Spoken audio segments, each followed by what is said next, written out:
Alka Lamba now joins us on Mirror Now. Let's talk to her and understand. Alka Lamba, good evening. Welcome to Mirror Now. This, of course, is something that is reflecting really the cracks within the INDIA alliance. The Congress saying something, the Aam Aadmi Party saying something. What is your view on this, and how do you plan to take this really forward ahead of the 2024 polls? या thanks. देखिए, आज जो भी विवाद मैं कहूंगी खड़ा किया जा रहा है, उस विवाद की कोई वजह नहीं है। आज कांग्रेस ऑफिस में दिल्ली वालों की मीटिंग थी। इससे पहले 18 राज्यों की मीटिंगें कांग्रेस हाईकमान कर चुका है 2024 लोकसभा की तैयारियों को लेकर। आज 19वां दिल्ली का नंबर था, उसके बाद 20 नंबर पर झारखंड की मीटिंग इस समय चल रही है। दिल्ली की मीटिंग में 4 घंटे में पूर्व कांग्रेस अध्यक्ष राहुल गांधी जी, खड़गे जी, केसी वेणुगोपाल जी और दीपक बाबरिया जी ने पूछा संगठन की कमियां क्या हैं, उसे कैसे मजबूत किया जाए और 24 की लड़ाई दिल्ली की 7 सीटों पर तैयारियां कैसे की जाए। तो साढ़े 4 घंटे की चर्चा उसी के इर्द गिर्द रही। कहीं ऐसा कोई तय नहीं हुआ कि हम 7 की 7 सीटें अकेले लड़ेंगे तो आम आदमी पार्टी के खिलाफ लड़ेंगे। ऐसा कहीं कोई बयान या चर्चा नहीं हुई है। इंडिया की जब मीटिंग तीसरी होगी मुंबई में भविष्य में, उसमें स्वाभाविक है इंडिया के दल बैठेंगे, हर राज्य बैठेगा, उस राज्य का जो क्षेत्रीय दल है वो बैठेंगे और आपस में बैठ के ये फैसले वहां होंगे। यहाँ सिर्फ ये बात हुई थी कि 7 सीटों पर 2 बार से भाजपा है। उस भाजपा को, उस सरकार को जो लोगों के मुद्दों पर फेल है, कैसे मजबूत संगठन से हराया जाए। और हमें कहा गया कि बिल्कुल हमें 7 पर तैयारियां रखनी है। भविष्य में है कि कौन किस सीट पे लड़ेगा, क्या लड़ेगा, वो तो इंडिया के मीटिंग में तय होगा। पर अलका लांबा, क्या कांग्रेस 7 की 7 सीट पर आम आदमी पार्टी के साथ लड़ेगी? मैं फिर कह रही हूँ, ये तय इंडिया की जो मीटिंग तीसरी होने वाली है या उसके भविष्य में उसमें तय होगा कि किसके साथ लड़ेंगे, किन राज्यों में लड़ेंगे, कितनी सीटों पर लड़ेंगे। इस मीटिंग में सिर्फ कांग्रेस की इंटरनल मीटिंग में राज्यवार हाईकमान मिल रहा है और राज्यवार संगठन पर, मुद्दों पर और आगे जो है तैयारियों को लेकर चर्चा हुई है और इसमें भी वही बात हुई है। लेकिन हाँ, ये स्वाभाविक है, सवाल उठा कि दिल्ली में आम आदमी पार्टी की सरकार है, नगर निगम में उनकी सरकार है, तो दिल्ली के लोगों के मुद्दे सरकार, दिल्ली सरकार और नगर निगम को लेकर होंगे।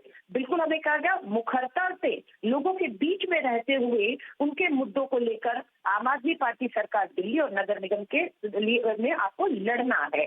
और जहां लोकसभा की बात आएगी, सांसदों की जिम्मेदारी की बात आएगी, भाजपा सरकार, केंद्र शासित राज्य, स्वाभाविक है उनके सामने भी खड़े रहेंगे। तो ऐसा नहीं है कि इंडिया का समूह का अगर आम आदमी हिस्सा है, लेकिन दिल्ली के जो लोगों की समस्याएं हैं जिसके हल आम आदमी पार्टी, दिल्ली सरकार, नगर निगम को देने, उस पर हम खामोश रहेंगे, ऐसा नहीं है। There's also a question which has been, going around from day one, Alka Lamba, कि प्राइम मिनिस्टेरियल कैंडिडेट कौन होगा INDIA अलायंस का। क्या उस पर कुछ सोच विचार हुआ है? क्या रणनीति है, क्या स्ट्रैटेजी है, कौन कौन कैंडिडेट्स हैं जिनके नामों की चर्चा हो रही है? नहीं, आप इस बात को कैसे मान सकती हैं कि देश में 24 में प्रधानमंत्री कौन होगा, ये दिल्ली कांग्रेस अपने हाईकमान से बात करके तय करेगी।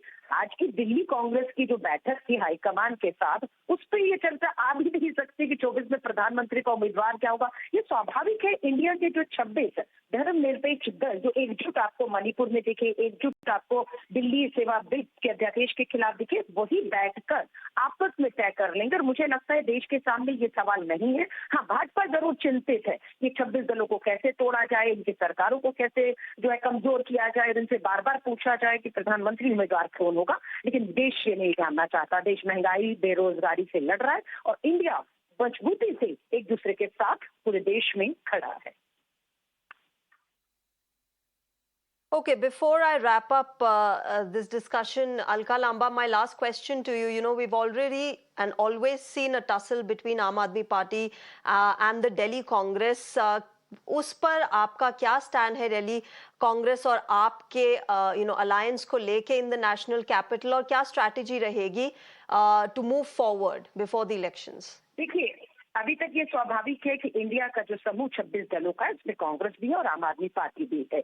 है ना। लेकिन अब दिल्ली की कांग्रेस की ये है कि दिल्ली की सरकार और नगर निगम में आम आदमी है, दिल्ली के मुद्दों को लेकर हम लड़ेंगे इनकी लड़ाई को, है ना। लेकिन समूह की बड़ी जो तस्वीर है, ये चर्चाएं उसमें होगी कि दिल्ली में गठबंधन हो ना हो कितनी सीटों पर हो ना हो, ये आम आदमी पार्टी का शीर्ष नेतृत्व और कांग्रेस का शीर्ष नेतृत्व इंडिया समूह की मीटिंगों में, जब राज्यवार मीटिंगें होंगी, है ना, तो उसमें ये तय होगा। अभी इसकी चर्चा कांग्रेस के जो संगठन है उसमें बिल्कुल भी नहीं हुई है। चिंताएं जरूर थी कि दिल्ली के दो बड़े चेहरे आम आदमी पार्टी के भ्रष्टाचार लिकर पॉलिसी में जेल में हैं, और भाजपा की जो नीयत है वो स्वाभाविक लग रहा है कि वो दिल्ली के मुख्यमंत्री तक पर हाथ डालने की जो है आगे दिख रहा है कि कोशिश करेंगी। सो ऐसे में हम लोग अगर आम आदमी पार्टी के साथ है तो हमें भी जवाब देना पड़ सकता है। तो बिल्कुल चिंताएं बहुत थी, लेकिन मुझे लगता है जो हमले भ्रष्टाचार के आरोप आम आदमी पे लग रहे हैं, स्वाभाविक है उनका जवाब उन्हें देना है और उनको क्लीन चिट लोगों से लेकर निकलते आना है। लेकिन 24 की लड़ाई दिल्ली की 700 सीटों पर भाजपा के 700 सांसदों को जो 2 बार आए हैं उनके खिलाफ है, और उनको हराने के लिए हम एकजुट हैं। All right, Alka Lamba, thank you very much for joining us on Mirror Now and sharing your thoughts on this new controversy that has erupted. Clearly, Alka Lamba of the Congress playing it down when it comes to contesting the 2024 elections for the INDIA alliance. She said that they will be contesting all 7 seats from Delhi, but whether or not they do that with ally Aam Aadmi Party remains to be decided. That's what Alka Lamba is saying, and we of course will have to see how this really pans out in the next few months and what Aam Aadmi Party's stand would be in the coming days.